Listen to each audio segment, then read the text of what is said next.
Hello everyone, welcome to true IAS and PCS.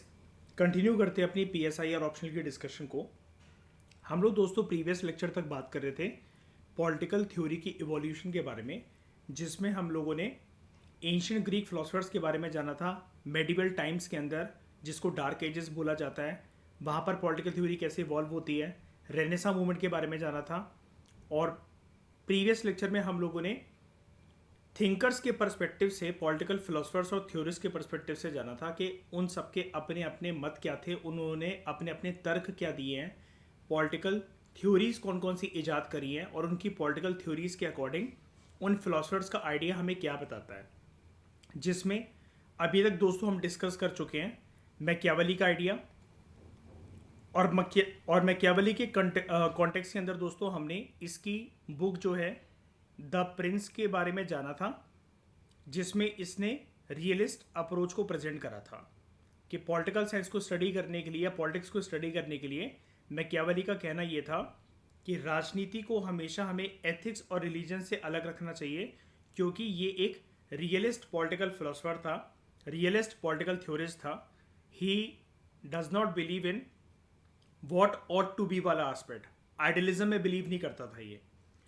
Machiavelli के बाद हमने बात करी थी थॉमस हॉब्स और डेस्कार्टेस की, जो कि एक प्रकार से आइडियलिस्ट फिलोसफर्स थे। इनका ये मानना था कि साइंस के प्रिंसिपल्स का इस्तेमाल करके हम पॉलिटिकल क्वेश्चंस को आंसर कर सकते हैं, और इन्होंने अपनी थ्योरीज में एक प्रिंसिपल के बारे में जिक्र करा था जिसका नाम होता है यूटिलिटेरियनिज्म, और इसका मतलब होता है greatest happiness for greatest number of masses. Utilitarianism की अप्रोच इतनी ज़्यादा इंपॉर्टेंट मानी गई है थॉमस हॉब्स और डेस्कार्टेस की थ्योरी में कि इन्होंने यूटिलिटेरियनिज्म को ऐसा बताया कि जब भी सत्ता में बैठे हुए जो लोग हैं वो पॉलिटिकल डिसीजन मेकिंग कर रहे हो, लोगों के लिए कुछ पॉलिसीज़ बना रहे हो, तो उनको हमेशा, अगर हमें टेस्ट करना है कि वो कितने अच्छे राजनेता हैं, कितना अच्छा वो नेशन स्टेट है, कितना अच्छा वहाँ पर गवर्नेंस का फ्रेमवर्क है, गवर्नेंस का आर्किटेक्चर है, पॉलिसी मेकिंग का क्या रोल रहता है, उसका इम्पैक्ट इंसानों की ज़िंदगी पर कितना निकलता है, तो उन्होंने बोला था कि हमेशा हर एक डिसीजन सत्ता में बैठे हुए लोगों का ऐसा होना चाहिए जिससे ह्यूमन प्लेजर प्रमोट हो, ultimately greatest happiness for the greatest number of masses का आइडिया प्रमोट हो, जिसको यूटिलिटेरियनिज्म कहा जाता है। अब हम यूटिलिटेरियनिज्म के अप्रोच को ही, यानी कि थॉमस हॉब्स और डेस्कार्टेस के आइडियाज़ को ही आगे चलकर जिसने एक तरीके से खींचा और अपने वर्ड्स में थोड़ा सा मोल्ड करके दिया, वो है John Locke and Jean Jacques Rousseau. ठीक है, इन दोनों ने एक थ्योरी इजाद करी थी जिसको हम कहते हैं सोशल कॉन्ट्रैक्ट की थ्योरी। सोशल कॉन्ट्रैक्ट की थ्योरी के संदर्भ के अंदर वैसे तो इन तीनों के ही नाम आते हैं, थॉमस हॉब्स और जॉन लॉक और रूसो तो यहां पर लिखा ही हुआ है। ठीक है, तो जॉन लॉक और जीन जैकस रूसो ने यह थ्योरी इजाद करी थी सोशल कॉन्ट्रैक्ट थ्योरी। सबसे पहले हम सोशल कॉन्ट्रैक्ट थ्योरी के बिल्कुल बेसिक्स जान लेते हैं। सोशल कॉन्ट्रैक्ट थ्योरी ये आर्ग्यू करती थी, देखो सबसे पहले इन टर्म्स को अगर आप अलग करके देखोगे, जस्ट अ मिनट, अगर आप इन टर्म्स को बिल्कुल अलग करके देखोगे, यहां पर दो वर्ड लिखे हुए हैं, सोशल और कॉन्ट्रैक्ट। इसका मतलब कहीं ना कहीं यह है कि समाज के कुछ तत्वों का, समाज के कुछ एलिमेंट्स का किसी ना किसी के साथ कोई कॉन्ट्रैक्ट हुआ है, राइट। अब यहां पर किसके बीच में कॉन्ट्रैक्ट हुआ है, तो इतनी इंपॉर्टेंट बात बस आप ये याद रखना कि जो सिटीजन्स हैं उनका एक प्रकार से कॉन्ट्रैक्ट होता है गवर्नमेंट के साथ, और यहां पर सिटीजन्स जो हैं वही एक तरीके से रिस्पॉन्सिबल होते हैं गवर्नमेंट के फॉर्मेशन के लिए, सरकार के निर्माण के लिए। अब लोग जो हैं सरकार को चुनते हैं ताकि सरकार उनके लिए अच्छी पॉलिसीज बना सके, अच्छे लॉज बना सकें, अच्छे रूल्स एंड रेगुलेशंस बना सकें। कुल मिलाकर नेशन स्टेट को चलाने की जो व्यवस्था है, जो रिस्पॉन्सिबिलिटी है, वो सरकार के हाथ में आ जाती है। बदले में नागरिकों को अपने कुछ राइट्स जो होते हैं वो गिरवी रखने पड़ते हैं सरकार के पास। कैसे राइट्स? जैसे यहां पर सोशल कॉन्ट्रैक्ट की थ्योरी हमें बताएगी, इंडिविजुअल जब इस कॉन्ट्रैक्ट के अंदर आते हैं सरकार के साथ, अब वो इंडिविजुअल्स के बीच में से चुने गए कुछ लोग हैं जो सरकार चला रहे हैं। अगर सरकार को देश को अच्छे से चलाना है तो कुछ इंडिविजुअल्स को अपने राइट्स को भूलना पड़ेगा। जैसे सोशल कॉन्ट्रैक्ट की थ्योरी जैसी इंप्लीमेंट होगी तो John Locke and Jean Jacques Rousseau के आइडिया के अकॉर्डिंग लोगों के पास हो सकता है फ्रीडम एंड लिबर्टी जैसे अधिकार हों, लेकिन ये अब एब्सोल्यूट वे में नहीं होंगे। ये फ्रीडम और लिबर्टी के आइडियाज अब अनरिस्ट्रिक्टेड वे के अंदर नहीं होंगे कि जिसपे कोई बंदिशें न लगाई जा सके। इंसान अभी तक जो कर रहा था खुले मन से उसको सब कुछ करने दिया जाए। सरकार बनाने के साथ लोगों को सरकार के साथ एक समझौता ये भी करना पड़ेगा कि अगर सरकार आपके कुछ अधिकारों के ऊपर पाबंदी लगाए, कुछ लिमिटेशंस लगाए, कुछ रिस्ट्रिक्शंस लगाए, आपके अधिकारों को ये बोल दे कि ये आपके अधिकार एब्सोल्यूट नहीं है, अनलिमिटेड नहीं है, अनरिस्ट्रिक्टेड नहीं है, तो जनता को ये मानना पड़ेगा। और जब ये इन दोनों पार्टीज के बीच में तू मैं खत्म होती है और एक स्टेबल तरीके से जो सरकार वादा मांग रही है जनता से, जनता वो देने को तैयार है और जनता सरकार बनाने को तैयार है। जनता को भी तो ये भूलना पड़ेगा ना कि yes, absolute liberty, unrestricted right जो हैं वो हमें गिव अप करने पड़ेंगे अगर हम सरकार का निर्माण चाहते हैं, सरकार बनाना चाहते हैं। सरकार बनाना क्यों ज़रूरी है ये लोगों को रियलाइज होना चाहिए।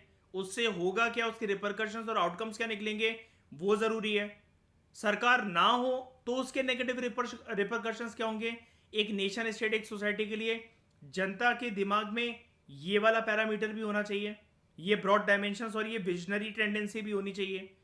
तो जब इंडिविजुअल यानी कि सिटीजन्स और गवर्नमेंट के बीच में इस प्रकार का समझौता जब इजाद करा जाता है, उसी को जॉन लॉक और जीन जैकस रूसो नाम देते हैं सोशल कॉन्ट्रैक्ट की थ्योरी का।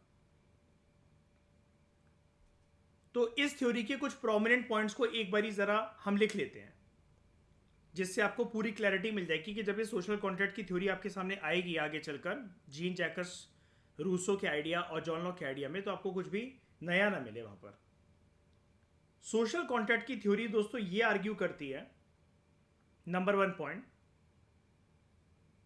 कि ये एक ऐसी कंडीशन होती है, सोशल कॉन्ट्रैक्ट की थ्योरी अगेन एक ऐसी कंडीशन है, या सोशल कॉन्ट्रैक्ट एक एग्रीमेंट ऐसा होगा जो कि एक ऐसी कंडीशंस के अंदर आएगा जहां पर इंडिविजुअल्स जो हैं वो किसी दबाव के चलते नहीं, वो वॉलंटरी तरीके से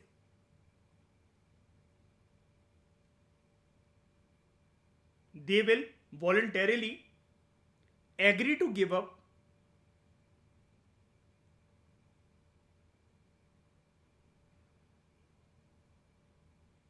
certain freedoms, अपने कुछ फ्रीडम्स जैसे एब्सोल्यूट लिबर्टी, ये फ्रीडम की ही एक extreme form, absolute freedom, unrestricted freedom, unrestricted liberty, unrestricted rights, कोई भी हो चाहे वो, तो उनको उन आज़ादी को थोड़ा सा गिव अप करना पड़ेगा। सरकार हो सकता है उनसे वो कुछ मात्रा के अंदर छीन ले,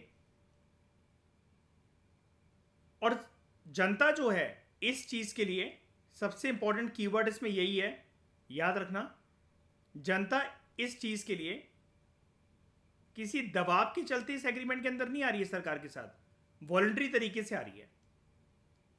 और जनता को भली भांति तरीके से पता है कि हमारे कुछ फ्रीडम्स, हमारे कुछ राइट्स जो हैं वो एब्सोल्यूट नहीं रहेंगे, अनरिस्ट्रिक्टेड नहीं रहेंगे, उस पर पाबंदियां आएंगी। अगर जनता इतना बड़ा जुआ खेलने को तैयार है कि जहां पर अभी तक वो अपने अनरिस्ट्रिक्टेड अनलिमिटेड राइट्स को एंजॉय कर रहे थे, लेकिन अब वो इनको भूलने के लिए तैयार है, तो बदले में जनता को क्या मिलेगा? तो जॉन लॉक और जीन जैकस रूसो हमें ये बताते हैं, इन एक्सचेंज फॉर दिस,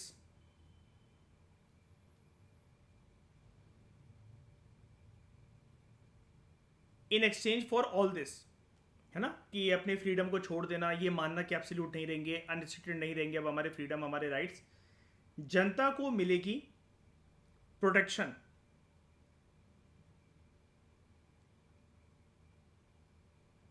और कुछ बेनिफिट्स। इसके अलावा वो प्रोटेक्शन और बेनिफिट्स पार्ट बनेंगे एक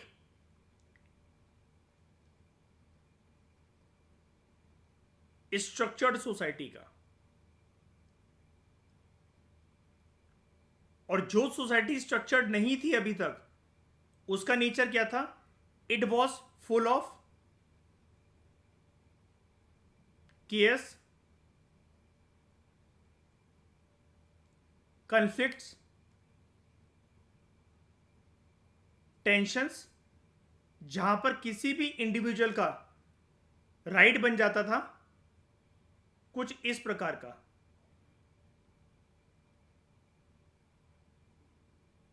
might will become the right.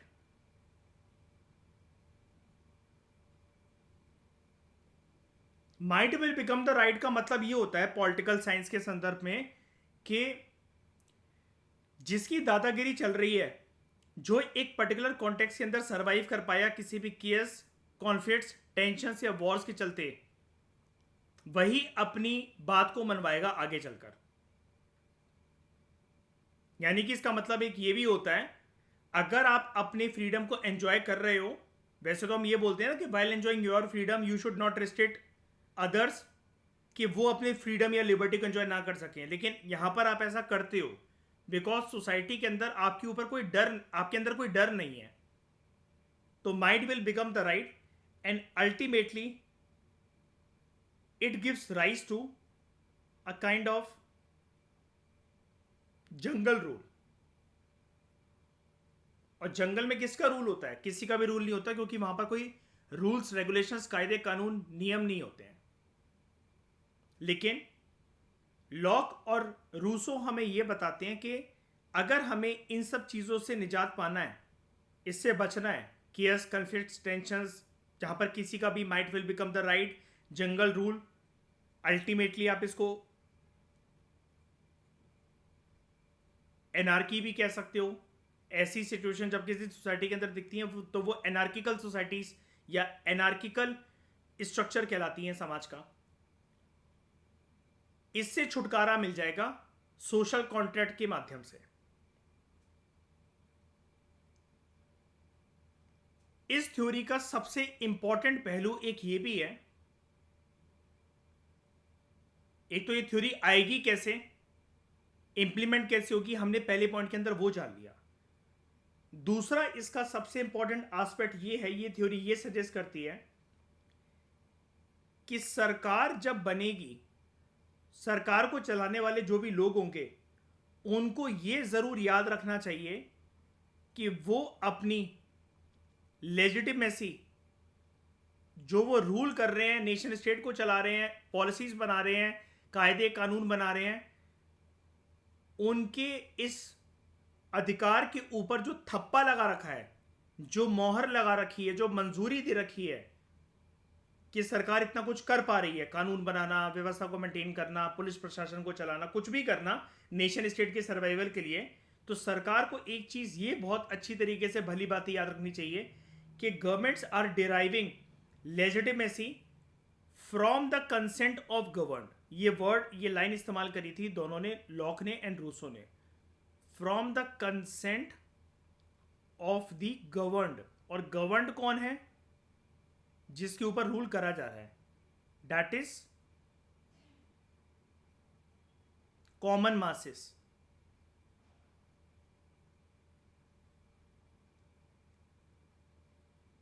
आपके सिटीजन्स। और सिटीजन्स को इसी समझौते के तहत कुछ राइट्स तो मिलते ही मिलते हैं। जो राइट्स अभी तक वो एंजॉय नहीं भी कर पा रहे थे वो भी राइट्स मिल जाएंगे। जो लोग डरे हुए घूम रहे थे या जिनकी दादागिरी चलती थी एनार्किकल ऑर्डर के चलते, केयर्स के चलते, जंगल रूल था जहां पर कुछ लोग अपनी बात मनवा लेते थे rest of the members of the society से, अब लोगों के पास कुछ राइट्स आएंगे। लेकिन उसी के साथ लॉ और रूल्सों में ये भी बताते हैं ऐसी सोशल कॉन्ट्रैक्ट की सिचुएशन में लोगों के पास राइट्स के अलावा कुछ ऑब्लिगेशंस के दरवाजे भी आएंगे, जहां पर उनको एक प्रॉपर फ्रेमवर्क के अंदर अपने आप को गवर्न करवाना पड़ेगा विद द हेल्प ऑफ सरकार।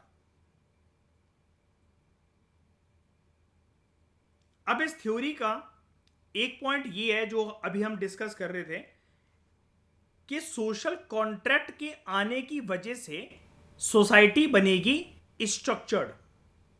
तो लॉक एंड रूसो हमें यह बताते हैं कि ये सोशल कॉन्ट्रैक्ट की थ्योरी इंपॉर्टेंट है ही क्यों, ये लाइमलाइट में, ये प्रोमिनेंस में आई क्यों।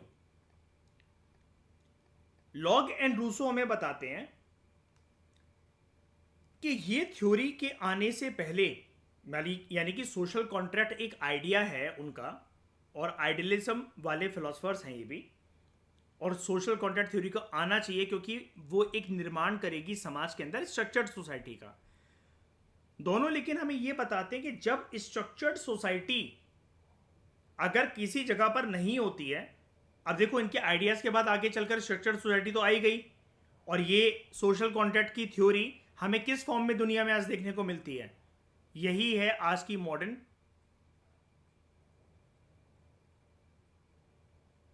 डेमोक्रेसी, यही आज की मॉडर्न लोकतांत्रिक व्यवस्था। क्योंकि जनता चुन रही है सरकार को, और सरकार अधिकार के साथ साथ कुछ पाबंदियां, कुछ बंदिशें भी लगा रही है ताकि समाज के अंदर शांति व्यवस्था रहे, वहां पर किसी भी प्रकार का कोई केयर्स, कोई कन्फ्लिक्ट, कोई टेंशन, कोई जंगल रूल जहां पर might will become the right, ऐसी टेंडेंसी उत्पन्न ना हो।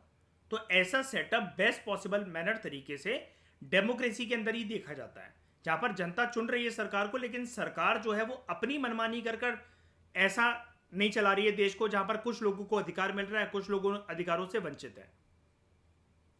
लेकिन लॉक एंड रूसो हमें यह बताते हैं, जब उन्होंने आइडिया दिया था सोशल कॉन्ट्रैक्ट का, तब इनका सिर्फ एक विचार था, और ये इनकी आइडियलिज्म वाली बात सच में रियलिटी के अंदर आ गई थी, और आगे चलकर आज ये रियलिटी है बहुत सारे देशों की, अधिकतर देशों की, जहां पर जनता चुनती है अपनी सरकारों को with the tool through the medium known as elections, चुनाव के माध्यम से। लेकिन इस थ्योरी के अंदर लॉक एंड रूसो हमें यह बताते हैं कि जब ये सरकार वाला कॉन्सेप्ट एग्जिस्ट नहीं करता था दुनिया के अंदर, तब सभी इंडिविजुअल्स स्टेट ऑफ नेचर में रहते थे। Very important concept, state of nature.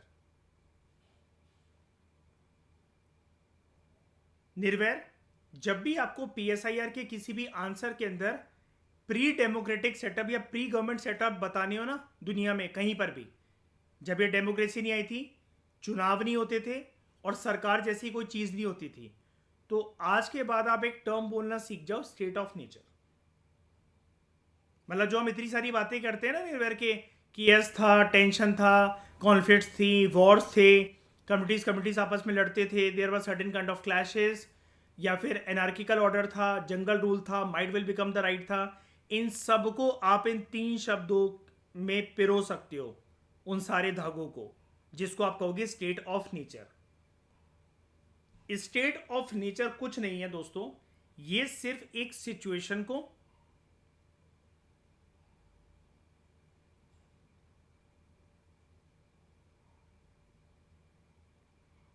या फिर एक कंडीशन को दर्शाता है जहां पर there is no established authority या फिर नो इस्टेब्लिश्ड लॉ, जहां पर कोई भी अथॉरिटी उस समाज, उस नेशन स्टेट, उस कंट्री को चलाने के लिए है, और वो समाज या वो नेशन स्टेट किसी भी कानून के माध्यम से नहीं चल रहा है। तो जब वहां पर कानून नहीं है तो शांति व्यवस्था कैसे हो सकती है? और कानून की ना होने की वजह से शांति व्यवस्था मिसिंग क्यों है? Because everyone is thinking my freedom, my liberty is supreme, my rights are absolute, they are unrestricted.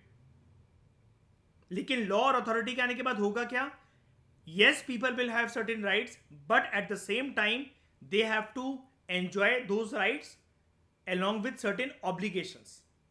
Now those rights will be granted by the government and its various agencies through the act of policy making, जो कि citizens को ये समझाएगी, ये बताएगी। उन कानूनों में फिर साफ लिखा रहेगा कि आपके पास ये जो अधिकार इस कानून की मदद से, सरकार के फरमान की मदद से जो आपको मिल रहे हैं, ये अनरिस्ट्रिक्टेड नहीं है, ये एब्सोल्यूट नहीं है। Because while enjoying your rights you have to keep in mind that you have to let others also enjoy the same kind of rights. सरकार के आने से ऐसे यूटर्न हो जाता है सोसाइटी के स्ट्रक्चर का, नेशन स्टेट की कंडीशन का, cares, tensions, conflicts, war like situation, civil war, specially communities के बीच में क्लैशेस, कम्युनलिज्म की भावना, ये सारी चीजें एक वेलफेयर स्टेट में बदल जाती हैं। और ये भी एक माध्यम है यूटिलिटेरियन की अप्रोच को पाने का, जहां पर सरकार के बनने से सरकार एक ऐसा हथकंडा बनेगी समाज के अंदर, किसी भी एक नेशन स्टेट के अंदर, जिसके बनने की वजह से as compare to the state of nature, कि जब सरकार हो ही ना होने से क्या दिक्कतें हैं वो हमने जान ली, लेकिन सरकार के होने की वजह से there is a possibility that there will be greatest happiness for the greatest number of masses. लेकिन ये कोई यूनिवर्सल चीज नहीं है, ये सिर्फ हम लॉक और रूसो के पर्सपेक्टिव से बात कर रहे हैं, क्योंकि आने वाले फिलोसफर्स जो लॉक एंड रूसो के इस आइडिया को क्रिटिसाइज करेंगे वो ये भी हमें कहेंगे गवर्नमेंट का आइडिया तो अच्छा है, लेकिन गवर्नमेंट को आप हर चीज के लिए ऐसा पोर्ट्रे मत करो कि गवर्नमेंट एक भगवान की तरह आप दिखा रहे हो। गवर्नमेंट एंड उसको चलाने वाले जो लोग हैं, दे कैन बिकम करप्ट। और ये हमें देखने को मिलता भी है। Best form of governments are recognised as democratic form of governments, but yes, democracy को चलाने वाले बहुत सारे देशों के अंदर जो लोग हैं, they have become corrupt in the past. इसके एविडेंसेस हमारे पास अवेलेबल हैं। तो जिन्होंने क्रिटिसाइज करा था ये लॉक एंड रूसो के इस व्यू पॉइंट को, तो वो बिल्कुल ठीक थे अपनी अप्रोच के अंदर। अब दोस्तों, ये स्टेट ऑफ नेचर के बारे में जरा हम थोड़ा सा जान लेते हैं, क्योंकि आगे चलकर काफी लंबी चौड़ी डिस्कशन इसके बारे में आएगी। स्टेट ऑफ नेचर दोस्तों, सबसे इंपॉर्टेंट बात तो आप ये याद रखना कि ये एक हाइपोथेटिकल फिलोसफिकल कंसेप्ट है। ये एक हाइपोथेटिकल फिलोसफिकल कॉन्सेप्ट है कि हमें ऐसा लगता है कि जब सरकार नहीं हुआ करती थी, सब लोग आपस में कम्युनिटीज में रहा करते थे, अपने खुद के कायदे कानून बनाते हुए, जो कि कम्युनिटी टू कम्युनिटी वेरी करते थे। लेकिन वो अगर वो सारी कम्युनिटीज एक जगह पर रह रही हैं, तो उन सारी कम्युनिटीज को कॉमन तरीके से गवर्न करने के लिए जब कोई एक कॉमन अथॉरिटी थी ही नहीं सरकार के नाम की, तो ये एक अंदाजा हम लगाते हैं इससे। हमें एग्जैक्टली नहीं पता कि हर सोसाइटी कैसे फंक्शन करती थी, हर एक रीजन के अंदर लोग कैसे रहते थे, इसलिए हम इसको हाइपोथेटिकल फिलोसफिकल कॉन्सेप्ट बोलते हैं।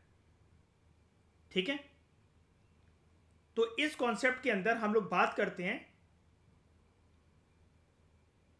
इंसान की कंडीशंस की,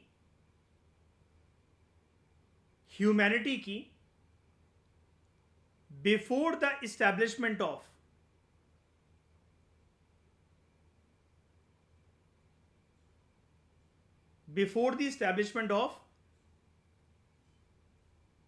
फॉर्मल सोसाइटीज। और फॉर्मल सोसाइटी और नॉर्मल सोसाइटी के अंदर क्या फर्क होता है? जो दोस्तों नॉर्मल सोसाइटी होती है वो बिना रूल्स एंड रेगुलेशंस के चलती है. Formal society is always govern through certain rules and regulations along with laws and law making की प्रक्रिया,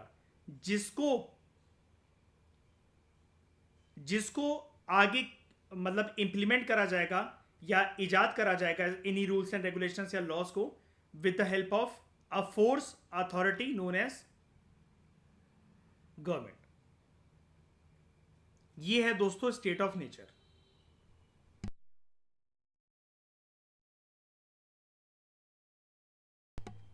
ये स्टेट ऑफ नेचर जो है, हालांकि ये एक हाइपोथेटिकल फिलोसफिकल कॉन्सेप्ट है, लेकिन यहां पर अब 3 इंपॉर्टेंट नाम दोस्तों आपको याद रखने पड़ेंगे.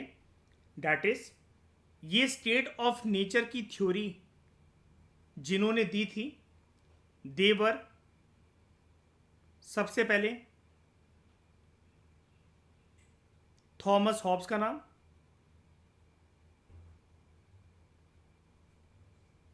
दूसरा आपका यहां पर आ जाएगा नाम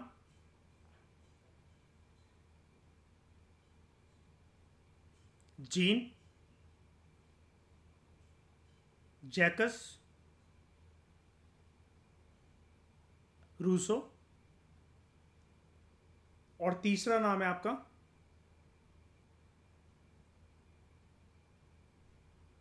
जॉन लॉक.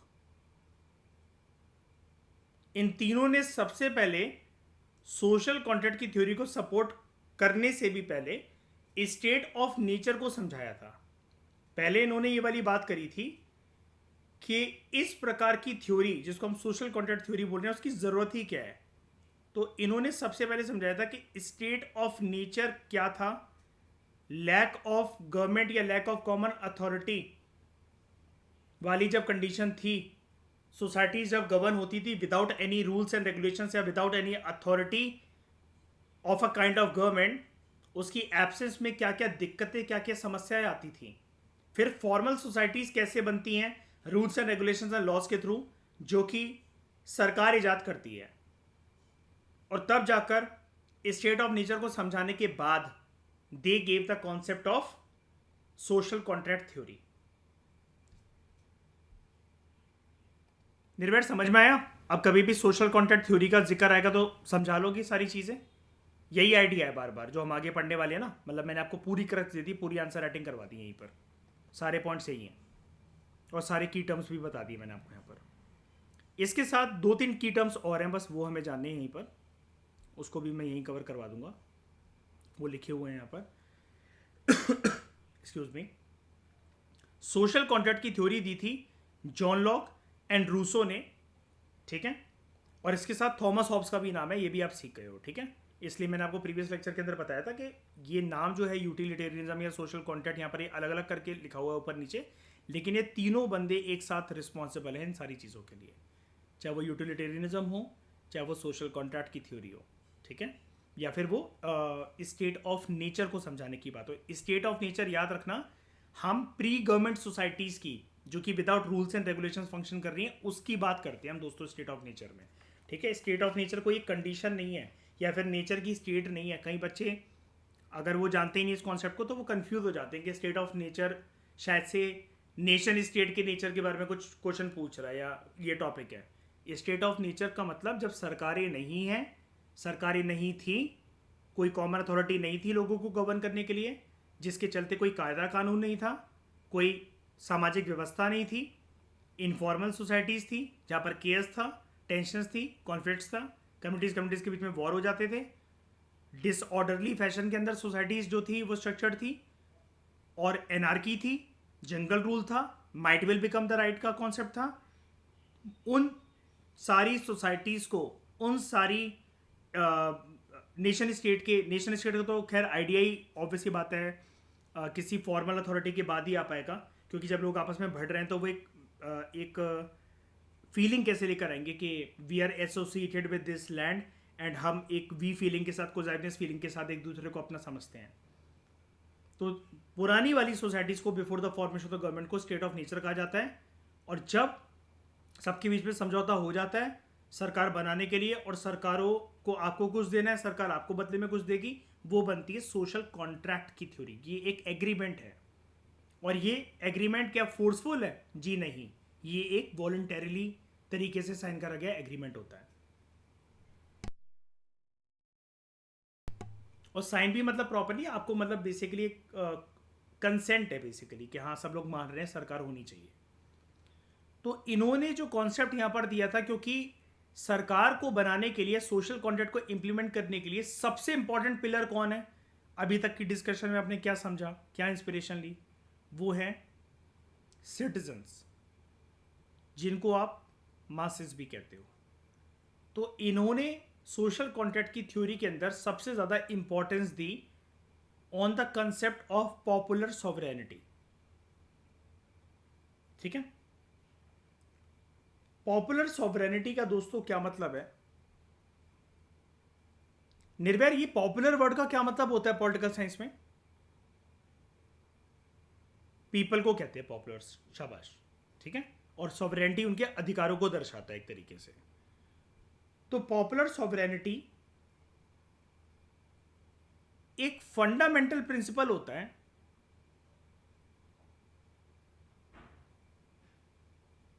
ये एक फंडामेंटल प्रिंसिपल होता है किसका? डेमोक्रेसी का, जो कि ये मानता है, इस प्रिंसिपल का ये कहना है कि जो अल्टीमेट सोर्स है पॉलिटिकल अथॉरिटी का,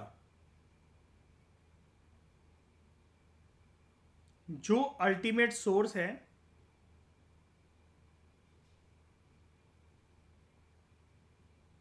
किसी भी पॉलिटिकल अथॉरिटी का, उसके निर्माण का, उसके बनने का,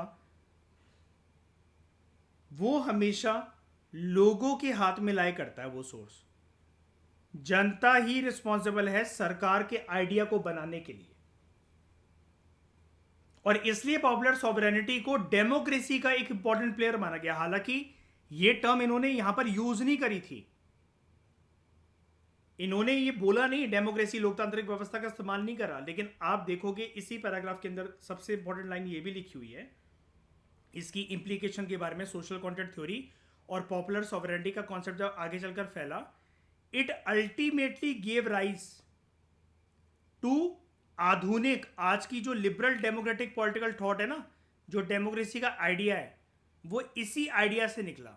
सोशल कॉन्ट्रैक्ट की थ्योरी या पॉपुलर सॉवरेनिटी का आइडिया नहीं होता तो आज हम नहीं जान पाते कि लोकतांत्रिक व्यवस्था जैसी भी कोई चीज होती है जिसमें ultimately power lies with the people. यहां पर राजा का वर्चस्व नहीं है लोकतांत्रिक व्यवस्था के अंदर, किसी अमीर आदमी का वर्चस्व नहीं है, यहां पर जनता का वर्चस्व है। जनता जब तक चाहेगी तभी तक सरकार टिकी रह सकती है। जनता अगर चाहती है कि फलाने फलाने लोग हमारे लिए पॉलिसीज बनाएं, लॉज बनाएं, रूल्स एंड रेगुलेशन बनाएं, तो जनता उनसे बनवाएगी।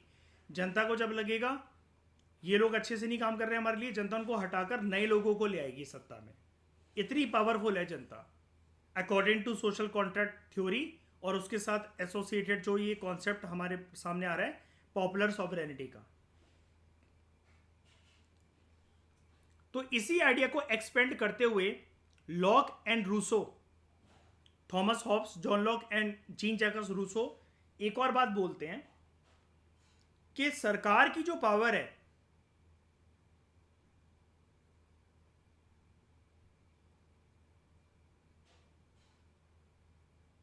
सरकार की जो पावर है, it comes from the consent of govern.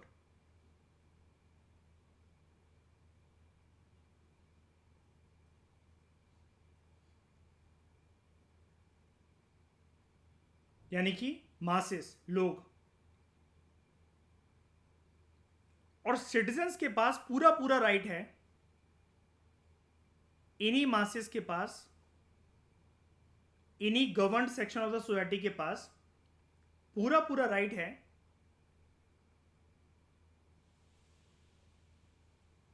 कि वो पार्टिसिपेट कर सकें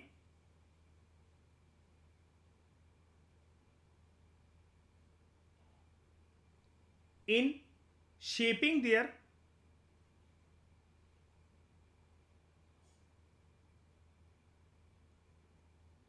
ओन लॉज एंड पॉलिसीज, और ये शेप करने का माध्यम सबसे बड़ा क्या बनेगा, ये सबसे बड़ा टूल क्या है? वो टूल है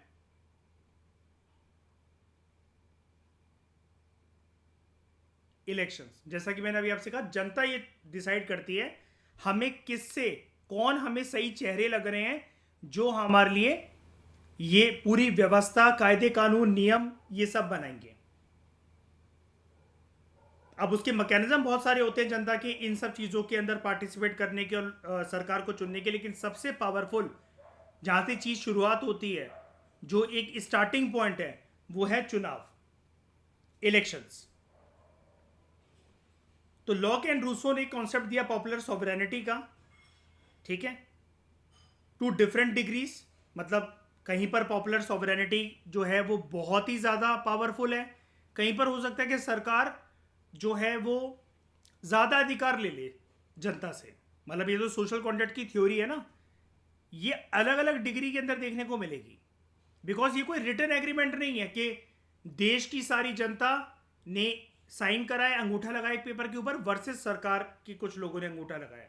ये वैसा एग्रीमेंट नहीं है। तो सरकार बनने के बाद हो सकता है थोड़ी सी करप्ट हो जाए, ज्यादा राइट्स और फ्रीडम्स जो हैं वो लोगों के ले ले जितना लोगों को उम्मीद भी नहीं थी। तो अलग अलग डिग्री में देखने को मिलता है हमें ये, लेकिन फिर भी यहां पर आइडिया यही रहता है कि जनता सबसे सुप्रीम है। जनता सरकार को जब तक बर्दाश्त करेगी तब तक ही करेगी, अदरवाइज जनता के पास एक ऐसा औजार है, एक ऐसा हथकंडा है, चुनाव, इलेक्शंस, जिससे वो सरकार में बैठे हुए जो लोग हैं उनके चेहरे बदलने का दम रखती है after a certain point of time. और इन्होंने इसके अलावा, लॉक एंड रूसो ने बात करी, they also focus on the concept of human cooperation. यहां पर ह्यूमन कॉपरेशन का मतलब दोस्तों ये है, लॉक एंड रूसो कहते हैं जनता ने ये जो एग्री करा है ना कि वो कुछ रूल्स एंड लिमिटेशंस को मानेंगे, उनको कुछ फ्रीडम मिलेंगे और उन फ्रीडम्स के साथ कुछ ऑब्लिगेशंस भी आएंगी, ये जनता ने, जो हम बात कर रहे थे अभी, इस चीज को वॉलंटरीली तरीके से एक्सेप्ट करा है। और जनता को बदले में मिलेगा क्या, जो हम बात कर रहे थे,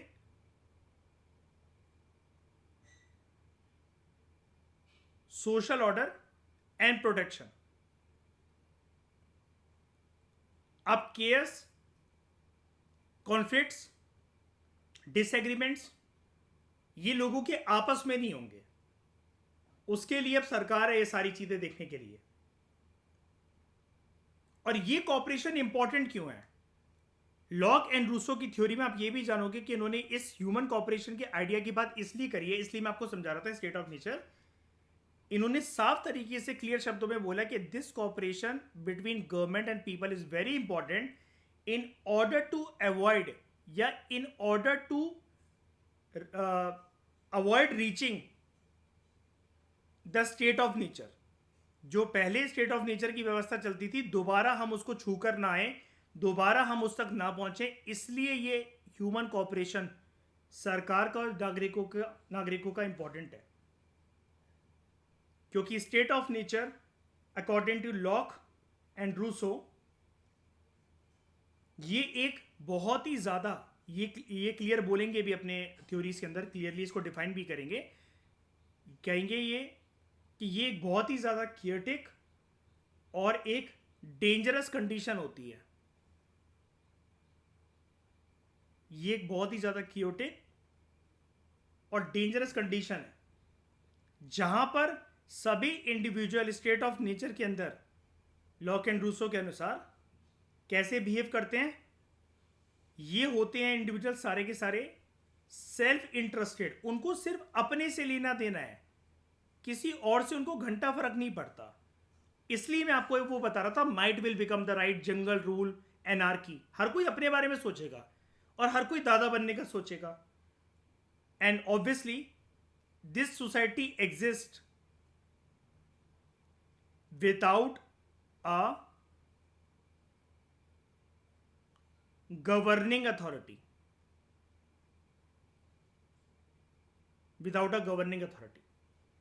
ऐसा ना हो इसलिए हमें सरकार चाहिए।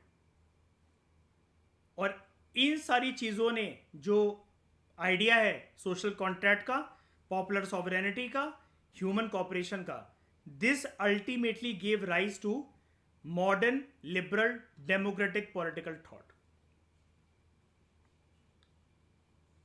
क्योंकि डेमोक्रेसी एक वो प्लेटफॉर्म देखा गया आगे चलकर मॉडर्न थ्योरिस्ट के द्वारा जहां पर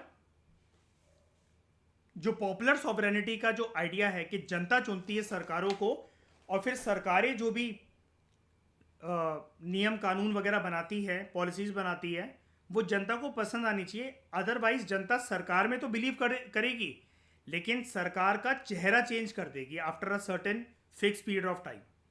क्योंकि सरकार के पास, जनता के पास सरकारों को हटाने के लिए सरकार चाहे कितनी सत्ता में आने के बाद कितनी भी जनता के साथ अनहोनी कर ले, डिस्क्रिमिनेशन कर ले, पावर को अपने पास निचोड़ कर रख ले, लेकिन modern liberal democratic political thought का आइडिया या सोशल कॉन्ट्रैक्ट थ्योरी अपने आप में ये कहती है जनता ज्यादा पावरफुल है as compare to the concept of सरकार। क्योंकि जनता सरकार को चेंज करने का दम रखती है। उसके बहुत सारे तरीके हैं लेकिन one of the powerful way and the ignition point is the tool of elections. तो इस डिस्कशन में दोस्तों फिलहाल इतना ही। Thank you very much for discussion.